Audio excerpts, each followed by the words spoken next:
ಎಲ್ಲರಿಗೂ ನಮಸ್ಕಾರ. ಪೂಜಾಳ ಅಡುಗೆ ಮನೆಗೆ ಸ್ವಾಗತ. ಇವತ್ತು ನಾನು ಮಾಡ್ತಾ ಇರೋದೇನೆಂದರೆ ಬಿಡ್ದಿ ಇಡ್ಲಿ ಮತ್ತು ಕೆಂಪು ಚಟ್ನಿ. ಅದು ಹೇಗಿರುತ್ತೋ ಲೈಕ್ ಟೇಸ್ಟ್ ಆಗಿರ್ಬೋದು, ಅಥವಾ ಇಡ್ಲಿ ಎಷ್ಟು ಮೆತ್ತಗೆ ಮಲ್ಲಿಗೆ ಹೂವಿನ ಇಡ್ಲಿ ಥರ ಬರುತ್ತೆ ಲೈಕ್ ಅದೇ ಥರನೇ ನಾನು ಮಾಡ್ತಾ ಇರೋದು. ಇದಕ್ಕೆ ನಾನಂದರೆ ಹಿಟ್ಟು ರುಬ್ಕೊಳ್ಳುವಾಗ ಅದಕ್ಕೆ ನಾನು ಏನೇನು ತೊಗೊಂಡಿದ್ದೀನಿ ಅಂದರೆ, ಇಡ್ಲಿಗೆ ಹಿಟ್ಟು ಬೇಕಲ್ವಾ, ಎಸ್ಪೆಷಲಿ ಬಿಡ್ದಿ ತಟ್ಟೆ ಇಡ್ಲಿಗಂತಲೇ ಅದಕ್ಕೆ ಬೇರೆ ಹಿಟ್ಟು ರುಬ್ಕೊಳ್ಳೋದಿರುತ್ತೆ. ಅದನ್ನು ನಾನು ತೋರಿಸ್ಲಿಕ್ಕಾಗಿಲ್ಲ, ನೆಕ್ಸ್ಟ್ ಟೈಮ್ ತೋರಿಸ್ತೀನಿ. ಯಾಕಂದರೆ ನಿನ್ನೆ ಸಂಡೇ ಆಗಿತ್ತಲ್ವಾ, ನಾನು ನಿನ್ನೆ ಕೇಕ್ ಮಾಡಿ ಮುಗಿಸ್ಕೊಳ್ಳೋದ್ರೊತ್ತಿಗೆ ನೈಟ್ ನಂಗೆ ಲೇಟಾಗಿ ಹೋಗ್ಬಿಡ್ತು. ಸೊ ಹಾಗಾಗಿ ನಾನು ಬೇಗ ನಾನು ಹಾಗೆ ಗ್ರ್ಯಾಂಡಾಗಿ ಹಾಕಿಬಿಟ್ಟೆ. ನಾನು ಏನೇನು ತೊಗೊಂಡಿದ್ದೇನೆ ಅಂತ ತೋರಿಸ್ಲಿಕ್ಕಾಗಲಿಲ್ಲ ನಾನು ನಿಮಗೆ. ಇವಾಗ ನೋಡ್ತಾ ಇದ್ದೀರಾ, ಹಿಟ್ಟು ನಾನು ಸ್ಪೂನ್ ಇಟ್ಟರೆ ಎಷ್ಟು ನೀಟಾಗಿ ಹೋಗ್ತಿದೆ ಅಂತ. ತುಂಬ ಚೆನ್ನಾಗಿ ಹಿಟ್ಟು ಬಂದಿತ್ತು. ಅದಕ್ಕೊಂದು ಸ್ವಲ್ಪ ಉಪ್ಪು ಹಾಕ್ಕೊಂಡು ನೀಟಾಗಿ ಮಿಕ್ಸ್ ಮಾಡ್ಕೋತೀನಿ. ನಾನು ಆ್ಯಕ್ಚುಲಿ ರುಬ್ಬುವಾಗ ಉಪ್ಪು ಹಾಕಲ್ಲ, ಅಂದರೆ ನಾವೇನು ಹಿಟ್ಟು ರುಬ್ಕೊಳ್ಳುವಾಗ ಹಿಟ್ಟು ಹಾಕ್ತಿಲ್ಲ ಆ ಥರ ನಾನು ಉಪ್ಪು ಹಾಕಲ್ಲ. ಬೇರೆ ಎಲ್ಲರೂ ಹೇಗೆ ಮಾಡ್ತಾರೋ ಗೊತ್ತಿಲ್ಲ ನನಗೆ.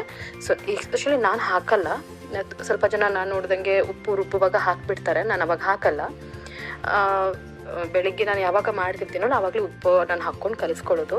ಸೊ ಹಾಗಾಗಿ ಒಂದು ಗ್ರೀನ್ ಚಟ್ನಿ ಮಾಡ್ತೀನಿ, ಇಲ್ಲ ಅಂದರೆ ರೆಡ್ ಚಟ್ನಿ ಮಾಡ್ತೀನಿ. ಇಡ್ಲಿ ವಡ ಎರಡು ಮಾಡಿದಾಗ ಮಾತ್ರ ಸಾಂಬಾರು ಮಾಡ್ತೀನಿ. ಐದರ್ ನಾನು green chutney red chutney Saturday Sundays ಇದ್ದಾಗ ಮಾತ್ರ ಮಾಡ್ತೀನಿ. ಯಾಕಂದರೆ ಎಲ್ಲ ಮಕ್ಕಳು ಇವರೆಲ್ಲ ಮನೇಲಿದ್ದಾಗ ಏನಾಗುತ್ತೆ ಅಂದರೆ ನನಗೆ ಕರೆಕ್ಟಾಗಿ ಆಗಿಬಿಡುತ್ತೆ. ಇಲ್ಲ ಅಂದರೆ ನನಗೇನಾಗುತ್ತೆ ಅಂದರೆ, ಒಂದು ಮಾಡಿದ್ರೆ ಇವಾಗ ರೆಡ್ ಚಟ್ನಿ ಮಾಡ್ತೀನಿ, ಇವರು ಆಫೀಸ್ಗೆ ಹೋಗೋರು ಆಗೋಗ್ಬಿಡ್ತಾರೆ. So green chutney red chutney ಎರಡೂ ನನಗೆ ಖರ್ಚಾಗಲ್ಲ, ಹಾಳಾಗೋಗ್ಬಿಡುತ್ತೆ. ಸೊ ಹಾಗಂದರೆ ವೇಸ್ಟ್ ಆಗೋಗ್ಬಿಡುತ್ತೆ. ಸೊ ಹಾಗಾಗಿ ಏನು ಮಾಡ್ತೀನಿ ಅಂದರೆ, ಮಕ್ಕಳು ಒಂದು ಚಟ್ನಿ ಮಾತ್ರ ತೊಗೋತಾರೆ, ಇಲ್ಲದ್ರೆ ಇಲ್ಲ. ಹಾಗಾಗಿ ಮನೇಲಿದ್ದಾಗ ಮಾತ್ರ ರೆಡ್ ಗ್ರೀನ್ ಎರಡೂ ಮಾಡ್ತೀನಿ, ಐದರ್ ಯಾವುದಾದ್ರೂ ಒಂದು ಮಾಡ್ತೀನಿ ಅಷ್ಟೇ. ಇವತ್ತು ನಾನು ಮಾಡ್ತಿರೋದು ರೆಡ್ ಚಟ್ನಿ. ಅದಕ್ಕೆ ಏನೇನು ಬೇಕು ಏನು ಅಂತ ನೋಡ್ಬಿಡೋಣ. ಆ ಕಡೆ ನಾನು ಆಗಲೇ ಕುಕ್ಕರ್ ಮತ್ಲಬ್ ಇಡ್ಲಿಗೆ ಇಟ್ಟಾಗಿತ್ತು. ಸೊ ಇಡ್ಲಿ ಆಯಿತು, ಅಷ್ಟರ ಒಳಗಡೆಗೆ ನಾನು ಚಟ್ನಿಗೆ ಏನೇನು ತೊಗೊಂಡಿದ್ದೀನಿ ಅನ್ನೋದನ್ನು ನೋಡೋಣ.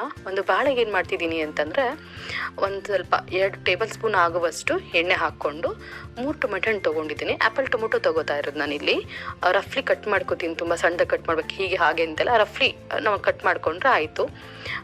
ಅದಕ್ಕೆ ಹೀಗೆ ಅಂತೇನಿಲ್ಲ. ಅದಕ್ಕೆ ನಾನು ಇವಾಗ ಇಡ್ಲಿಗೆ ಏನೇನು ಅಂದರೆ ಚಟ್ನಿಗೆ ಏನೇನು ತೊಗೋತಾ ಇದ್ದೀನಿ ಅಂತಂದರೆ, ಒಂದು ದೊಡ್ಡ ಟೇಬಲ್ ಸ್ಪೂನ್ ಆಗುವಷ್ಟು 1 ಟೇಬಲ್ ಸ್ಪೂನ್ ಆಗುವಷ್ಟು ಕಡಲೆಬೇಳೆ, 1 ಟೇಬಲ್ ಸ್ಪೂನು ಉದ್ದಿನಬೇಳೆ, ಅರ್ಧ ಟೇಬಲ್ ಸ್ಪೂನ್ ಆಗುವಷ್ಟು ಶೇಂಗಾನ ಹಾಕ್ಕೊಂಡು ನೀಟಾಗಿ ಫ್ರೈ ಮಾಡ್ಕೋತೀನಿ. ಸ್ವಲ್ಪ ಹಸಿ ಏನು ವಾಸನೆ ಹಸಿ ಅನ್ನೋದೇನಿರುತ್ತೆ ಅದು ಹೋಗೋ ಥರ ನೀಟಾಗಿ ಹೋಗಿಸ್ಕೊಂಡ್ರೆ ಹುರ್ಕೊಂಡ್ರೆ ಆಯಿತು. ಅದಕ್ಕೆ ನಾನು ಇಲ್ಲಿ ತೊಗೊಂಡಿರೋದೇನೆಂದರೆ, ಖಾರಕ್ಕೆ ನಾನು ಬೇಡಿಗೆ ಮೆಣಸಿನ್ಕಾಯಿ ತೊಗೋತಾ ಇಲ್ಲ, ನಾನು ತೊಗೋತಾ ಇರೋದು ಗುಂಟೂರು ಮೆಣಸಿನ್ಕಾಯಿ.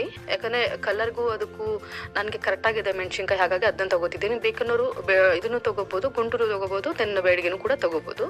ಅದು ಆಗೋಷ್ಟು ಒಳಗಡೆ ನಾನು ಎಲ್ಲಿ ಒಂದು ಮಿಕ್ಸಿಗೆ ನಾನು ಮುಂಚೆನೇ ಕೊಬ್ಬರಿನ ಕಟ್ ಮಾಡ್ಕೊಂಡು ಇಟ್ಕೊಂಡಿದ್ದೆ ಸಣ್ಣದಾಗಿ. ಒಂದು ಸ್ವಲ್ಪ ಕೊತ್ತಂಬರಿ, ಒಂದು ಸ್ವಲ್ಪ ಹುಣಸೆ ಹಣ್ಣು, ಒಂದು ಸ್ವಲ್ಪ ಬೆಲ್ಲ ಹಾಕ್ಕೊಂಡು ನಾನು ಮಾಡ್ತಿದ್ದೀನಿ. ಕೆಲವು ಜನ ಬೆಲ್ಲ ಹಾಕಲೇಬೇಕಾ ಹೇಗೇನು ಅಂತಾರೆ. ಬೆಲ್ಲ ಹಾಕಿದ್ರೇ ಅದು ರುಚಿ ಬರೋದು. ಯಾಕೆಂದರೆ ಆ ಚಟ್ನಿಗೆ ಬೆಲ್ಲನೇ ಇದ್ರೇ ತುಂಬ ಚೆನ್ನಾಗಾಗೋದು, ಇಲ್ಲದಿದ್ರೆ ಚೆನ್ನಾಗಿ ಬರಲ್ಲ. ಹಾಗಾಗಿ ಅಷ್ಟೇ ಸ್ಕಿಪ್ ಮಾಡೋದು, ಅದು ನಿಮಗೆ ಬಿಟ್ಟಿದ್ದು. ಸ್ಕಿಪ್ ಮಾಡಿದರೆ ಆ ಟೇಸ್ಟು ಬರಲ್ಲ ಅನ್ನೋದು ಅಷ್ಟೇ, ಅದು ಬಿಟ್ಟರೆ ಬೇರೆ ಏನಿಲ್ಲ. ಅದಕ್ಕೆ ಒಂದು ಸ್ವಲ್ಪ ಕೂಡ ನಾನು ಬೆಳ್ಳುಳ್ಳಿನೂ ಕೂಡ ಹಾಕೋತಿದ್ದೀನಿ. ಬೆಳ್ಳುಳ್ಳಿ ಸುಲಿದ್ಬಿಟ್ಟು ಸ್ವಲ್ಪ ಹಾಕೋತಿದ್ದೀನಿ ಅಷ್ಟೇ. ಟೊಮೆಟೊನ ತುಂಬ ಹಣ್ಣಾಗಿ ಬೇಯಿಸ್ಕೋಬಾರ್ದು, ತುಂಬ ಇದನ್ನು ಬೇಯಿಸ್ಕೋಬಾರ್ದು, ಸ್ವಲ್ಪ ಮೆತ್ತಗಾದರೆ ಸಾಕು. ನಾನು ನೋಡಿದ್ರಿ, ನಾನು ಬೆಳ್ಳುಳ್ಳಿ ಕೂಡ ಹಾಕ್ಕೊಂಡೆ, ಸುಲಿತಾ ಇದ್ದೆ ನಾನು ಆ್ಯಕ್ಚುಲಿ. ಹಾಗಾಗಿ ಅದು ತಣ್ಣಗೆ ಆಗೋಷ್ಟು ಒಳಗಡೆಗೆ ನಾನಿಲ್ಲಿ ಇಡ್ಲಿನ ತೆಗೆದ್ಬಿಟ್ಟು, ಅಂದರೆ ಬಾಕ್ಸಿಗೆ ನನಗೆ ಬೇಗ ಲೇಟಾಗಿ ಹೋಗ್ಬಿಡುತ್ತೆ. ಬೆಳಗ್ಗೆ 7:30 7:45 ಮಕ್ಕಳು ಸ್ಕೂಲಲ್ಲಿ ಇದ್ಬಿಡಬೇಕು. ಹಾಗಾಗಿ ಏನು ಮಾಡ್ತೀನಿ ಅಂದರೆ, ನನಗೆ ಟಕ ಒಂದು ನಿಮಿಷನೂ ಕೂಡ ವೇಸ್ಟ್ ಮಾಡೋಕ್ಕಾಗಲ್ಲ. ಹಾಗಾಗಿ ಅದು ಟೊಮೆಟೊನೆಲ್ಲ ಆರೋಷ್ಟು ಒಳಗಡೆಗೆ ಇನ್ನೊಂದು ಉಬ್ಬಿ ಇಡ್ಲಿಗೆ ಇಟ್ಕೊಂಡ್ಬಿಟ್ಟೆ. ಇಡೋಷ್ಟೊತ್ತಿಗಾಗಲೇ ಅದು ಟೊಮೆಟೊನ ಆಗಲೇ ಆರೋಗಿತ್ತು. ಹಾಗಾಗಿ ನೀಟಾಗಿ ಮಿಕ್ಸಿ ಮಾಡ್ಕೋತೀನಿ. ಇವಾಗ ಮಿಕ್ಸಿ ಹೇಗೆ ಮಾಡಬೇಕು ಅನ್ನೋದಾದರೆ, ಎಲ್ಲರಿಗೂ ಗೊತ್ತಿರೋ ಹಾಗೆ ಎಲ್ಲರ ಮನೇಲಿ ಮಿಕ್ಸಿ ಮಾಡೋ ಥರನೇ ಅಂತಂದರೆ, ಎಸ್ಪೆಷಲಿ ಬಿಡ್ದಿ ಚಟ್ನಿ ಏನು ಬರುತ್ತೆ ಅದು ತುಂಬ ಸಣ್ಣಗಿರುತ್ತೆ, ಮತ್ಲಬ್ ನುಣ್ಣಗೆ ಅಂತ ಹೇಳ್ತಾರಲ್ಲ, ಗಂಧ ಥರ ಪೇಸ್ಟ್ ಮಾಡ್ಕೋತಾರೆ ಅಂತಾರೆ. ಲೈಕ್ ಅದು ಗ್ರೀನ್ ಚಟ್ನಿ ಆಗಿರ್ಬೋದು ಅಥವಾ ರೆಡ್ ಚಟ್ನಿ ಆಗಿರ್ಬೋದು, ಯಾವುದೇ ಆಗಲಿ ತುಂಬ ಸಣ್ಣಗೆ ರುಬ್ತಾರೆ ಅದನ್ನು. ರಫ್ಲಿ ಹೀಗೆ ಹಾಗಂತಲ್ಲ, ನೋಡ್ತಿರ್ಬೋದು ನಾನು ಚೆಕ್ ಮಾಡಿ ರುಬ್ತಾ ಇದ್ದೀನಿ. ಗೊತ್ತಿರುತ್ತೆ ಅನ್ಕೋತೀನಿ ಎಲ್ಲರಿಗೂ. ಬಿಡ್ದಿದ್ದು ಗೊತ್ತಿದೆಯಲ್ಲೋ ನನಗೆ ಗೊತ್ತಿಲ್ಲ. ಬೆಂಗಳೂರಲ್ಲಿರೋರ್ಗೆ ಎಲ್ಲರಿಗೂ ಬಿಡ್ದಿ ಚಟ್ನಿ ಇಡ್ಲಿ ತಿಂದವ್ರಿಗೆ ಗೊತ್ತಿರುತ್ತೆ. ಸೊ ಹಾಗಾಗಿ ಹೇಳಿದೆ ಅಷ್ಟೇ. ಅದಕ್ಕೆ ಅದು ಹೇಗಿರುತ್ತೆ ಅಂದರೆ ತುಂಬ ನೀರು ಇರಲ್ಲ, ತುಂಬ ಗಟ್ಟಿನೂ ಇರಲ್ಲ, ಲೈಕ್ ಆ ಥರ ಇರುತ್ತೆ. ಬಿಡ್ದಿ ಚಟ್ನಿ ಬರೋದೇ ಹಾಗೇ. ಸೊ ನಾನು ಆ ಥರ ನೋಡ್ಕೊಂಡು ಹಾಕ್ತಿದ್ದೀನಿ. ನಾನು ಆಗಲೇ ಒಗ್ಗರಣೆ ಒಂದು ಪಾತ್ರೆಯಲ್ಲಿ ಒಂದು ಸ್ವಲ್ಪ ಬಿಸಿಗಿಟ್ಬಿಟ್ಟು ಹಾಕ್ತಿದ್ದೀನಿ. ಅಷ್ಟರೊಳಗಡೆಗೆ ಹಾಲು ಬಂತು. ಯಾಕಂದರೆ ನಾನು ಡೈಲಿ ರೂಟೀನ್ ಹೇಗೆ ಅಂದರೆ ಮಕ್ಕಳು ಸ್ಕೂಲಿಗೆ ಹೋಗೋದ್ರ ಒಳಗಡೆಗೆ ಹಾಲು ಕುಡಿದು ಹೋಗ್ಬಿಡ್ತಾರೆ. ಅವ್ರಿಗೆ ಬಾದಾಮ್ ಹಾಲು ಕೊಟ್ಬಿಟ್ಟು ಕಳಿಸ್ಬಿಡ್ತೀನಿ. ಯಾಕಂದರೆ ಮುಂಚೆ ಎಲ್ಲ ಏನಿತ್ತಂದರೆ 8:45 ಹೋಗೋರು ಕಂಪಲ್ಸರಿ ತಿಂಡಿ ತಿಂದು ಕಳಿಸ್ತಾ ಇದ್ದೆ. ಇಲ್ಲಿ ಬೇಗನೆ ಹೋಗೋದ್ರಿಂದ ನಾನು ಬೆಳಿಗ್ಗೆ ಅವ್ರು ತಿನ್ನಲ್ಲ, ಹಾಲಂತೂ ಕಂಪಲ್ಸರಿ ಕುಡಿದು ಹೋಗ್ತಾರೆ. ಅಲ್ಲಿ ನಾನು ಆಗಲೇ ಒಗ್ಗರಣೆಗೆ ಎಣ್ಣೆ ಇಟ್ಟನಲ್ವ, ಅದಕ್ಕೆ ಒಂದು ಸ್ವಲ್ಪ ಉದ್ದಿನಬೇಳೆ, ಸಾಸಿವೆ, ಜೀರಿಗೆ, ಇಂಗು, ಕರಿಬೇವು ಎಲ್ಲ ಹಾಕಿ ಒಣಮೆಣಸಿನ್ಕಾಯಿ ಇರುತ್ತಲ್ವ, ಸೊ ಅದನ್ನು 1-2 ಹಾಕಿದೆ ಅಷ್ಟೇ. ಚೆನ್ನಾಗಿ ಟೇಸ್ಟಾಗಿರುತ್ತೆ ಅಂತ ಹೇಳ್ಬಿಟ್ಟು ನಾನು ಹಾಕ್ತೀನಿ. ಅದಾದಮೇಲೆ ನನಗೆ ಇವಾಗ ನಾನು ಚಟ್ನಿ ಏನು ಹಾಕ್ತಿದ್ದೀನಲ್ವ, ಇವಾಗ ಅದೆಷ್ಟು ಗಟ್ಟಿ ಬೇಕಾ, ನಮ್ಗೆ ಎಷ್ಟು ನೀರು ಬೇಕು ಚಟ್ನಿ ಅಥವಾ ಗಟ್ಟಿ ಬೇಕಾ ಅನ್ನೋದ್ರ ಮೇಲೆ ನಾನು ನೋಡ್ಕೊಂಡು ಹಾಕ್ತೀವಿ. ಇವಾಗ ಹೋಟೆಲೆಲ್ಲ ಏನು ಮಾಡ್ತಾನೆ ಸ್ವಲ್ಪ ನೀರೇ ಇರುತ್ತೆ. ಇವಾಗ ನಾನು ಮಕ್ಕಳು ಬಾಕ್ಸಿಗೆ ಹಾಕೋದ್ರಿಂದ ಮನೇಲಿ ಮಾಡೋದ್ರಿಂದ ತುಂಬ ನೀರು ಮಾಡ್ತಾ ಇಲ್ಲ. ಲೈಕ್ ಇವಾಗ ಅಲ್ಲಿ ಚಟ್ನಿ ಬರುತ್ತಲ್ಲ, ಬಿಡಿದ ಚಟ್ನಿ, ಅಷ್ಟು ನೀರು ಮಾಡ್ತಾಯಿಲ್ಲ, ಅಷ್ಟು ಗಟ್ಟಿನೂ ಮಾಡ್ತಾಯಿಲ್ಲ, ಲೈಕ್ ಆ ಥರ ಅವೆರಡು ಮೀಡಿಯಮಲ್ಲಿ ನಾನು ಮಾಡ್ತಾಯಿದ್ದೀನಿ. ಅಷ್ಟರೊಳಗೆ ಮಕ್ಕಳು ಬಾಕ್ಸಿಗೆ ಏನೇನು ಬೇಕಂತ ರೆಡಿ ಮಾಡ್ಕೊಂಬಿಟ್ರೆ ಆಯಿತು. ಹೇಳಿದೆ ನಾನು ಇನ್ನೇ ನೈಟ್ ಕೇಕ್ ರೆಡಿ ಮಾಡೋದಾಯಿತು ಅಂತ. ಇದು ಚಾಕ್ಲೇಟ್ ಕೇಕು ರೆಸಿಪಿ ಆಗಲೇ ಅಪ್ಲೋಡ್ ಆಗಿದೆ, ಚೆಕ್ ಮಾಡ್ಕೊಳ್ಳಿ. ಯಾಕಂದರೆ ನನಗೆ ನೈಟ್ ಇದು ಮುಗಿಸೋಷ್ಟೊತ್ತಿಗೆ ತುಂಬಾ ಲೇಟಾಗಿ ಹೋಗ್ಬಿಡ್ತು. ಹತ್ತತ್ರ 11:30 ಆಗೋಗ್ಬಿಡ್ತು ನನಗೆ. ಹಾಗಾಗಿ ಕೆಲಸ ತುಂಬಾ ಆಗೋಗ್ಬಿಡುತ್ತೆ. ನಾನು ಎಲ್ಲರಿಗೂ ಮುಂಚೆ ಹೇಳ್ದಂಗೆ ಏನಂತಂದರೆ, ಸಂಡೇ ಮಕ್ಳಿಗೆ ಏನಾದರೂ ಒಂದು ಸಂಡೇ ರೆಡಿ ಮಾಡ್ಕೊಂಡ್ಬಿಡ್ತೀನಿ. ಬಾಕ್ಸಿಗೆ ಏನಾದರೂ ಬೇಕಲ್ಲ, ಇವಾಗ ಹೋತಲ್ವ ಮಕ್ಕಳು ಅದು ಇದು ತಿನ್ನೋಕೆ ಕೇಳ್ತಾರೆ.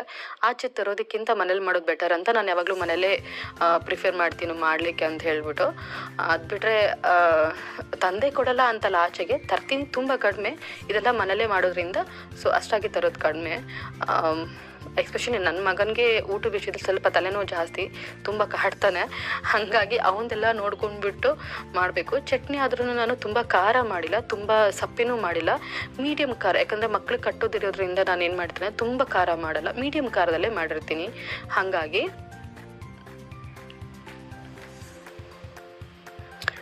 ನೋಡಿದ್ರಿ, ಅಷ್ಟರೊಳಗೆ ನಾನು ಇನ್ನೊಂದು ಉಬ್ಬಿ ಇಟ್ಟಿದ್ದೆ ಇಡ್ಲಿ, ಅದು ಕೂಡ ರೆಡಿ ಆಗೋಯ್ತು. ನನ್ನ ಮಗ ಮೀಡಿಯಮಲ್ಲಿ ತಿಂತಾನೆ, ತುಂಬ ಜಾಸ್ತಿ ತಿನ್ನಲ್ಲ, ಇಟ್ಟರೆ ಹಾಗೆ ಬಿಟ್ಕೊಂಬಂದುಬಿಡ್ತಾನೆ. ಸೊ ಮಗಳಿಗೆ ಮಾತ್ರ ಅವಳದು ತೊಂದರೆ ಇಲ್ಲ, ನನಗೆ ಆರಾಮಾಗಿ ಹೊಟ್ಟೆ ತುಂಬ ತಿನ್ಕೋತಾಳೆ.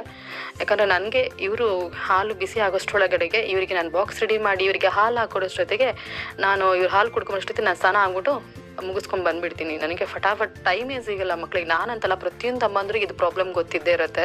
ಎಷ್ಟು ಬೇಗ ಆಗುತ್ತೆ ಅಂದರೆ ಅವರು ರೆಡಿ ಮಾಡಿಕೊಂಡು ಮಕ್ಳಿಗೆ ರೆಡಿ ಮಾಡಿಕೊಂಡು, ಯೂಶಲಿ ಪೇರೆಂಟ್ಸ್ ಪಿಕಪ್ ಡ್ರಾಪ್ ಅಂದರೆ ಅವ್ರಿಗೆಲ್ಲರಿಗೂ ಪ್ರಾಬ್ಲಮ್ ಗೊತ್ತಿದ್ದೇ ಇರುತ್ತೆ. ಅಷ್ಟರೊಳಗೆ ಹಾಲು ಕಾದಿತ್ತು, ಮಕ್ಕಳಿಗೆ ನಾನು ಬಾದಾಮ್ ಹಾಲು ಹಾಕ್ಕೊಟ್ಟೆ. ಬಾದಾಮ್ ರೆಸಿಪಿ ಬೇಕಂದರೆ ನೆಕ್ಸ್ಟ್ ನಾನು ಅಪ್ಲೋಡ್ ಮಾಡ್ತೀನಿ, ಚೆಕ್ ಮಾಡಿ. ಬಿಸಿ ಬಿಸಿ ಹಾಲೊಟ್ಟಿಗೆ ಮಕ್ಕಳು ಕುಡಿದು ಸ್ಕೂಲ್ಗೆ ಹೋಗೋಷ್ಟೊತ್ತಿಗೆ ನನಗೆ ಬೇರೆ ಕೆಲಸ ಮುಗಿಸ್ಕೋತೀನಿ. ಮತ್ತು ನೆಕ್ಸ್ಟ್ ಸಿಗೋಣ. Until take care. ಎಲ್ಲರಿಗೂ ನಮಸ್ಕಾರ. ಬಾಯ್.